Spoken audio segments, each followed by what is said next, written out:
Bom dia! O MT Sesc TV está chegando para alegrar a sua manhã. E no programa de hoje, vamos aprender juntos a como lidar com uma criança do espectro autista durante uma crise. Tem ainda orientações valiosas sobre o sentido das palavras. Mas chega de conversa, fique agora com a Lenda ABC.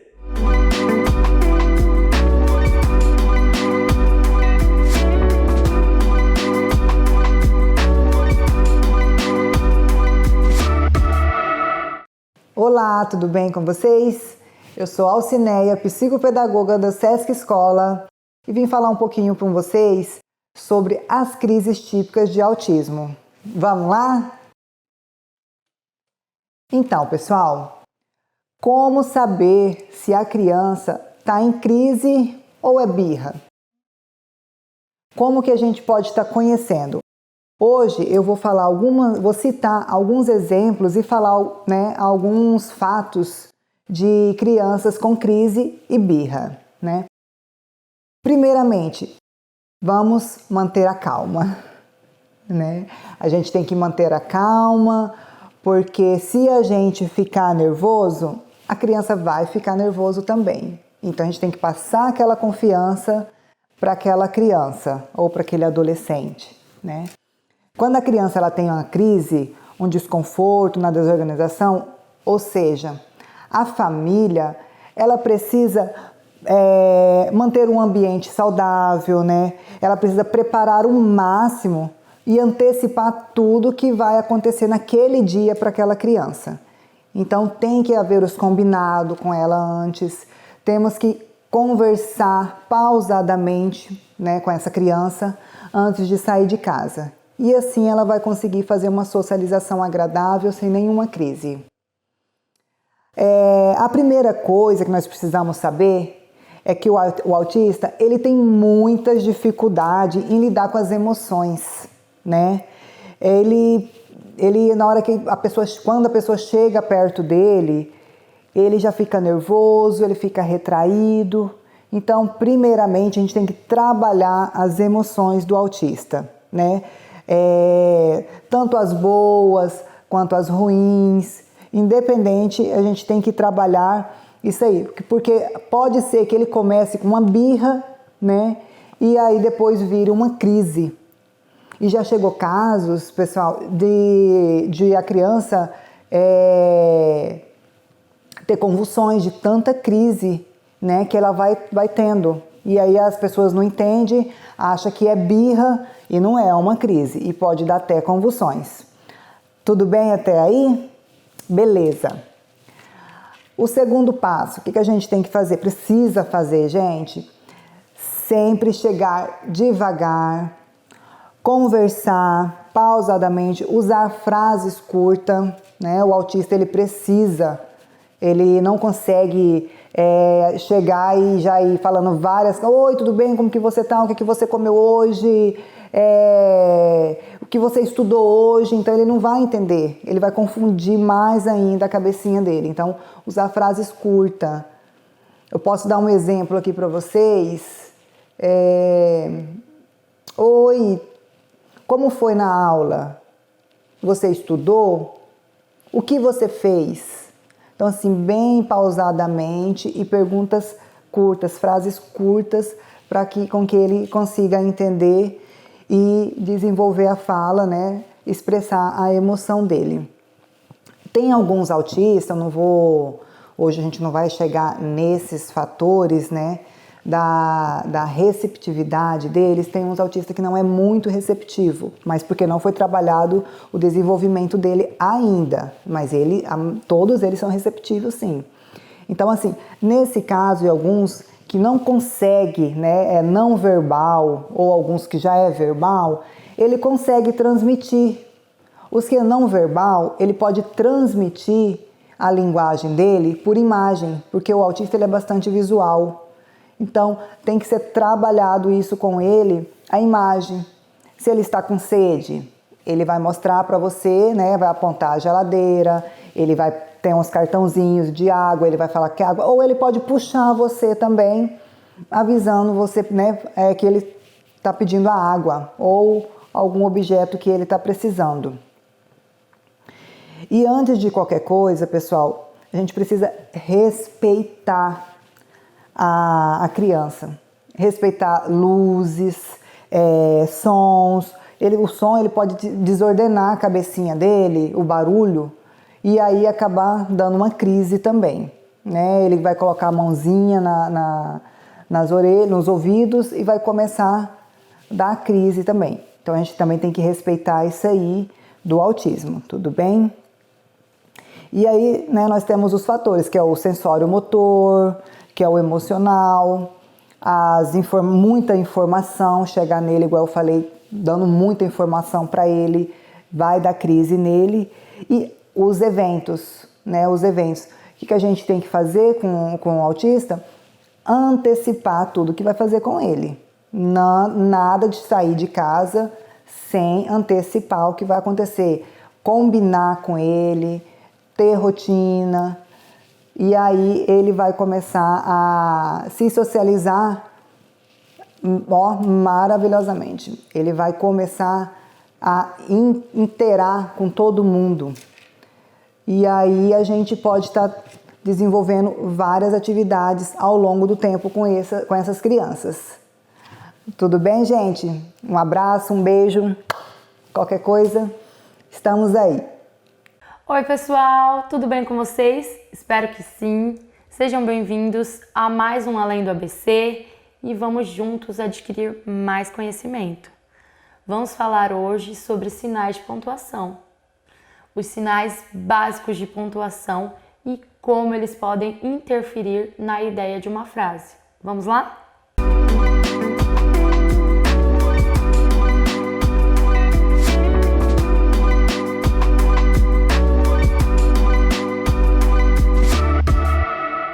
Então, pessoal, hoje nós vamos falar sobre a importância do sinal de pontuação na aplicação de uma frase e no entendimento de uma ideia. O primeiro sinal de pontuação que nós vamos falar é o de exclamação. Esse sinal de pontuação, ele é utilizado no final de uma frase para transmitir a ideia de espanto, de susto, de medo e de afirmação de uma ideia. O próximo sinal de pontuação que nós vamos ver é o sinal de interrogação, como a própria palavra diz. Esse sinal ele interroga, ele é utilizado para fazer perguntas. O próximo sinal de pontuação é a vírgula. A vírgula ela é utilizada para fazer pausas na frase ou no texto. Ele também é utilizado para separar termos. Por exemplo, quando nós temos palavras do mesmo campo semântico. Por exemplo, frutas. Quando eu vou falar, a professora gosta de banana, vírgula, maçã, vírgula, melancia, vírgula, melão. Ponto final. Eu separei vários termos, várias frutas, através da utilização da vírgula. E o último sinal de pontuação que nós vamos ver é o ponto final. Um dos mais utilizados. O ponto final ele é utilizado numa frase ou num texto para finalizar uma ideia. Então vamos lá? Vamos aplicar a pontuação em uma mesma frase e identificar a ideia, a mensagem que queremos transmitir nas duas frases. Vamos ver como elas se modificam. Primeira frase, utilizando pontuações diferentes, é a seguinte: não queremos saber. Ponto final. E aí, utilizando a vírgula nessa mesma frase. Não, vírgula, queremos saber. Então, nós temos uma frase com duas ideias, com duas mensagens diferentes, utilizando a pontuação, a vírgula na segunda frase. A segunda frase é a seguinte: não, vírgula, te amo. A mesma frase sem a vírgula. Não te amo. Ponto final. Nós também temos aqui a transmissão de duas ideias diferentes com uma pontuação diferente também, né? Nós temos a vírgula aí para nos auxiliar na ideia. Conseguiram identificar a ideia de cada uma das frases? Não te amo e não, vírgula, te amo. Vamos aplicar em outra frase. Olha esse exemplo. Vamos perder, vírgula, nada foi resolvido. Ponto final. A ideia é de perda. Se a gente alterar a vírgula, vamos ver como modifica também a ideia. Vamos perder nada, vírgula, foi resolvido. Nessa segunda frase, o sentido é de que não há perda, né? Tudo foi resolvido. E aí, pessoal, conseguiram entender a importância dos sinais de pontuação, principalmente para transmitir uma ideia? Nós vamos ficando por aqui e até o próximo Além do ABC, com muito mais conhecimento para você. Tchau! Agora que você já sabe como identificar o sentido das palavras, nós vamos para o intervalo comercial, mas já já a gente volta.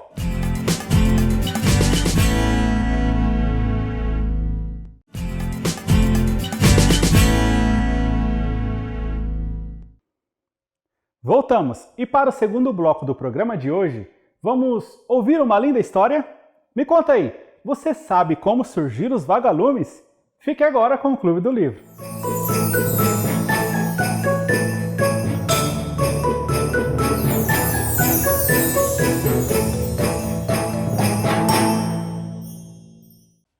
Olá, eu sou Elisângela Rezende e hoje eu trouxe a história para vocês Como Surgiram os Vagalumes, de Stella Barbieri e Fernando Vilela, da editora Scipione.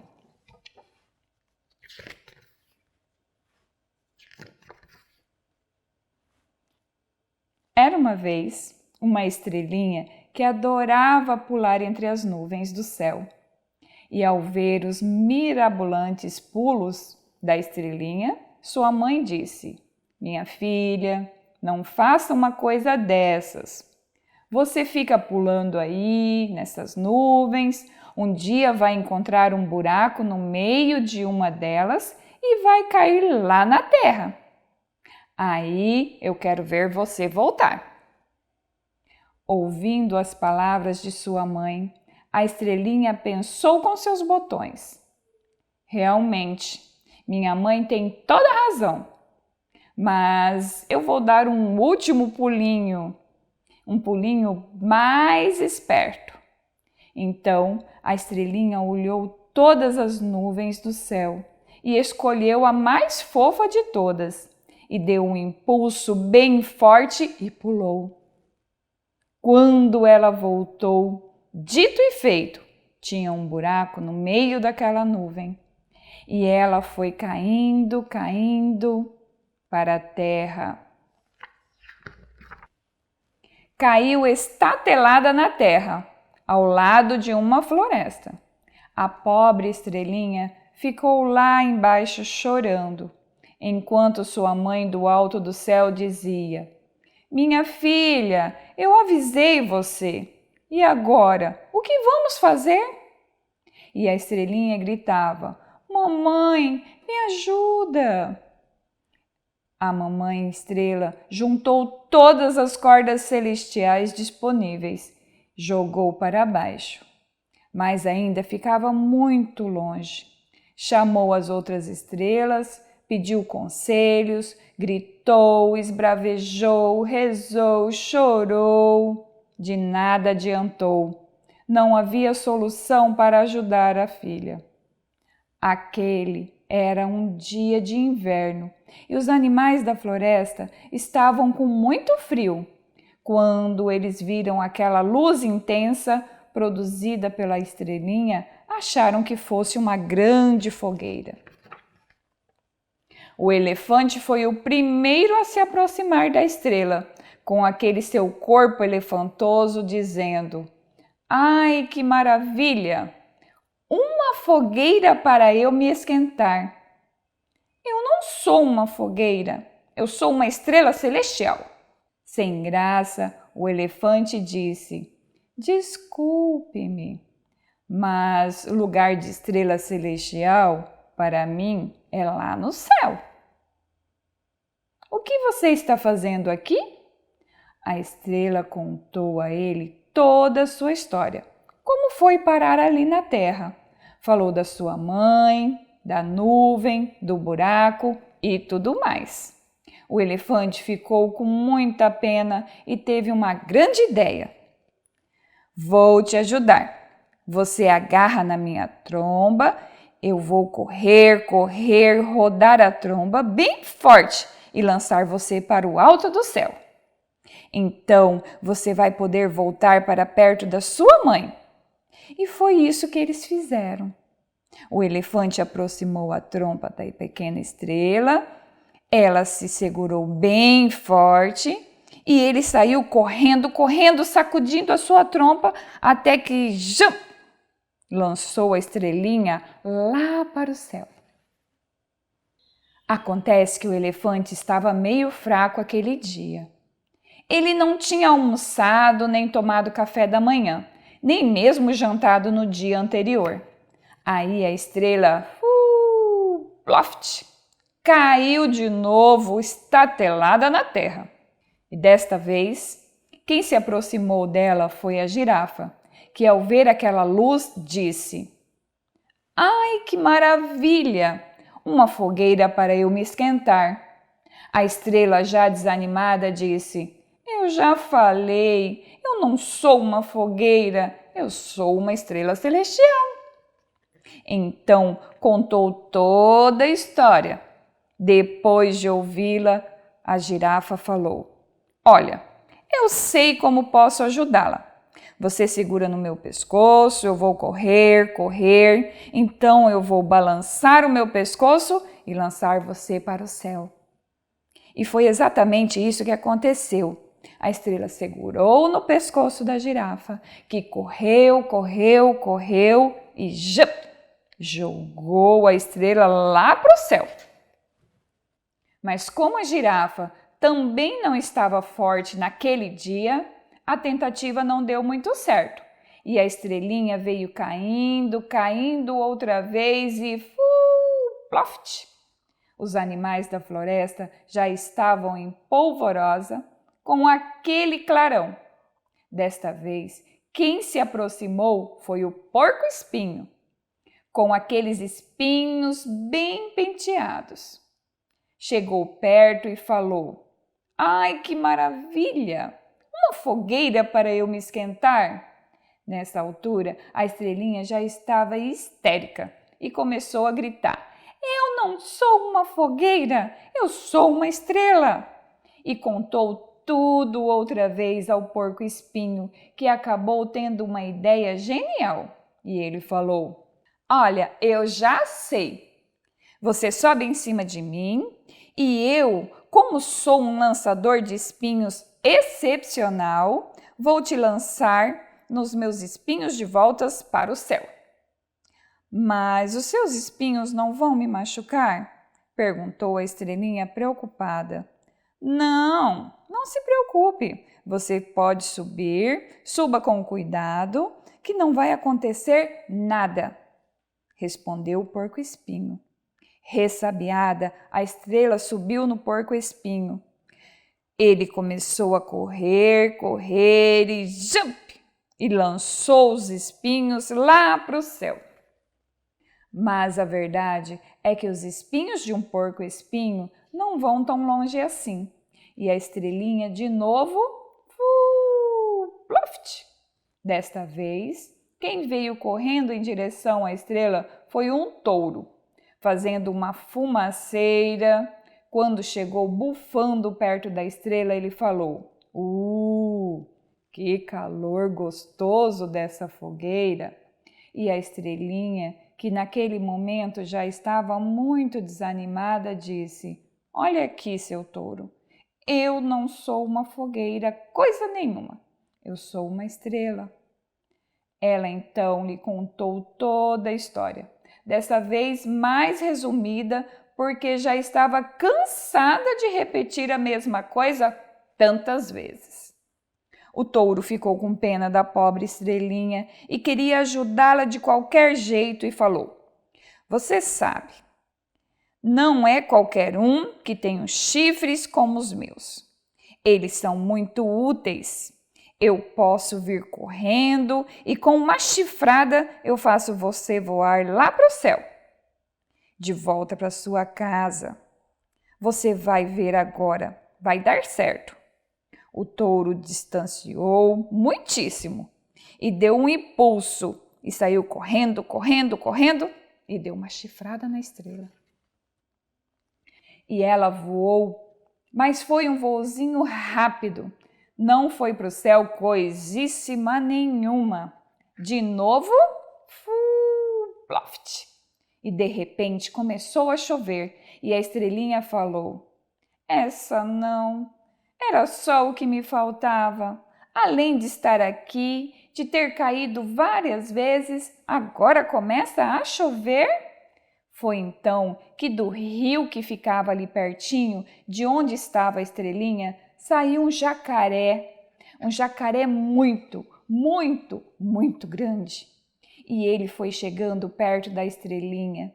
Ele era enorme e nem gostou tanto daquele calor. Até fechou a boca e se enrolou todo. Então ele disse: que calor vem dessa fogueira! Além de muito desanimada, a estrelinha estava bem fraquinha e disse: ai, por favor, eu já disse, não sou uma fogueira, eu sou uma estrela celestial.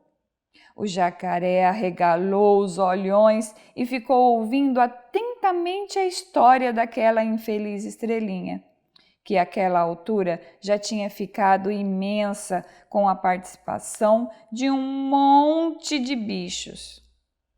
O jacaré ouviu aquilo e disse: ah, mas nenhum desses bichos é poderoso como eu. Tenho esse rabão aqui. Dou uma rabada em você e você vai parar lá de volta na sua casa. Sem que a estrela pudesse pensar, o jacaré, com muita agilidade, deu uma violenta rabada na coitada, que num susto voou.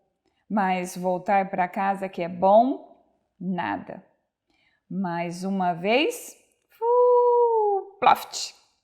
Foi parar logo adiante. Ela ficou ali parada um tempo até que apareceu uma mosquinha. Normal, compridinha, uma mosquinha toda esbaforida, que batia suas asas muito rapidamente e que logo foi falando. Ai, que maravilha! Que coisa gostosa! Que fogueira agradável! Mais uma vez, a estrelinha foi dizendo que não era uma fogueira e todo o resto da história. A mosquinha ficou consternada, com dor no coração de ouvir aquela história. Ficou tão triste que até chorou.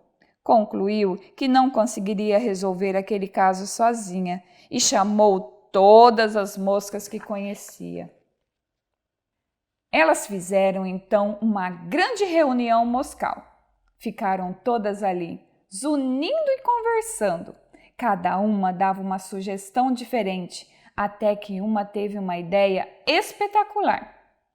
E se nós todas juntas carregássemos essa estrelinha até o céu? Ah! A ideia foi aplaudida. Todas concordaram, até a estrela também gostou. Elas então combinaram que iriam contar até 3 e a estrela deveria pular e as mosquinhas entrariam embaixo e num voo coletivo a levariam para casa. Contaram 1, 2, 3 e a estrela saltou, mas ela deu um impulso muito fraco e caiu de novo estatelada no chão. Ploft! Então as mosquinhas disseram: escuta, você quase nos amassou. Pule mais alto da próxima vez. De novo, 1, 2, 3. E a estrela pulou bem alto e as mosquinhas entraram embaixo dela. Devagar e com muita dificuldade foram levando a estrelinha para o céu. Demoraram muitas horas. Saíram da terra de dia e chegaram no céu à noite. A noite estava escura e não tinha lua naquela noite. A mamãe estrela fez uma festa enorme quando viu a sua filha. Beijou-a, abraçou-a muito, muito, e as duas se abraçaram e pularam, e a estrelinha contou as novidades. Falou de todos os bichos. A mamãe falou que tinha visto tudo o que aconteceu lá do céu. A conversa estava tão animada que as duas não tinham notado que as mosquinhas, que estavam paradas, desanimadas, olhando para elas. Mas a mamãe estrela se deu conta e disse para as mosquinhas: muito obrigada! Eu estava me esquecendo de agradecer vocês. Vocês salvaram a minha filha. Querem tomar alguma coisa? Um chazinho celestial? Querem comer um pedacinho de bolo? Não, não, obrigada. Na verdade, a gente só quer voltar para casa, mas está muito escuro e a gente não enxerga o caminho, explicou uma das mosquinhas. A mamãe estrela pensou um pouco em como resolver aquela situação e disse: olha, acho que tive uma ideia para solucionar esse probleminha. Façam uma fila na minha frente. As mosquinhas imediatamente formaram uma fila. Agora, virem de costas para mim. Elas foram se virando de costas para a mamãe estrela, que foi dando uma cuspidinha no traseiro de cada uma. Pá, pá, pá. E os traseiros ficaram iluminados, deixando as mosquinhas muito felizes. Elas então se despediram da família estrela e voltaram iluminadas para a terra. Foi assim que surgiram os vagalumes. E até hoje eles ficam por aí, iluminando um canto, outro da floresta. Uma estrela brilhou e essa história terminou. O programa de hoje está chegando ao fim, mas você pode encontrar a história que acabou de ouvir e muitas outras nas nossas bibliotecas. Visite as nossas unidades e venha viver experiências que fazem bem. Tchau, tchau!